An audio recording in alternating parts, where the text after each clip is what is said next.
Yeah. The Asian Infrastructure and Investment Bank is one of the newest multilateral development banks, and which hopes to grow very fast. And the third annual governors meeting is going to be held in India this year in the later part of June. At this context, we need to understand that the multilateral development banks have had tremendous impact on the kind of environment, the livelihoods of people all across developing countries particularly.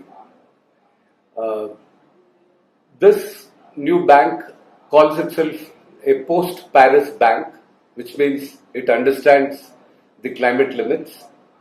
It also says that it's a bank which understands the sustainable development goals. Therefore, there is a lot of onus on this bank because its catchword is it's clean, green and lean. However, the first few projects, there are totally about 24 projects that it has currently been investing in, have raised a lot of concern among citizens, and the fact that the statement that it's a clean, green and lean bank, probably only the lean part of it exists and maybe it will grow bigger later, but whether it's a clean bank and a green bank is something that we need to insist upon right from the beginning.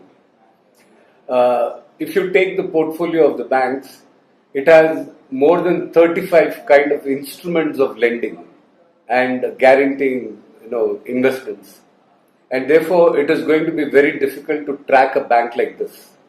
And even bank officials do not know how their environmental, social safeguards, then how information sharing with people and the public, especially those who are going to be impacted by the projects, are going to receive this kind of information from them.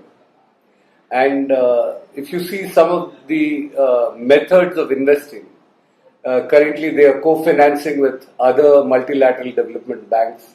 For instance, in India, they have been thinking of investing in Amravati, which is a controversial greenfield city that is being built. There are projects that are coming up which through the financial intermediaries like the National Infrastructure and Investment Fund, which is investing on thermal power grids. Then it's also investing on railway lines which will haul coal. Then there are a lot of infrastructure projects, especially a lot of concern is raised on the urban infrastructure projects.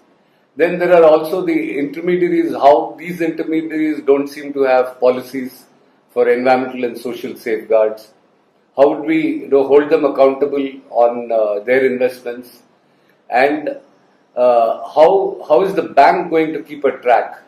So unless there is a lot more vigilance of the communities and lot more awareness about these banks, it's going to be very difficult, because the velocity of flow of money that's going to come through these banks, and especially when the total pool of money of all the multilateral development banks, and many of them seeking private sector leverage for these investments, will make a huge amount of money that is flowing through the economy, and this is going to directly impact lots of people. If the same kind of infrastructure of the past, the same kind of energy systems of the past is going to be funded by these programs.